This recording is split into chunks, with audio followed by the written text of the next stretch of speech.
ও রোজাদারেরা, আমি আল্লাহর জন্য যদি রোজা রাখো এর পুরস্কারটা কি জানো?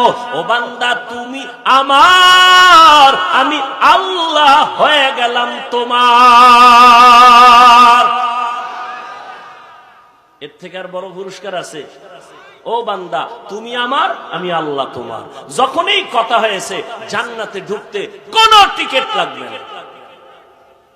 কোন রোজাদারকে বলবে তুমি আমার, আমি তোমার?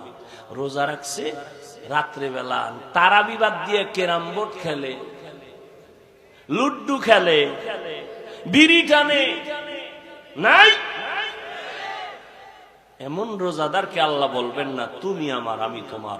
সমস্ত মুফাসসিরিনে কেরাম, উলামায়ে কেরাম বলেছেন, যেই রোজাদারের মধ্যে 6টা গুণ পাওয়া যাবে এমন রোজাদারকে আল্লাহ বলবেন তুমি আমার, আমি তোমার। কয় গুণ? 6 গুণ শুনতে হইলে আলাদা আর এক বয়ান লাগবে।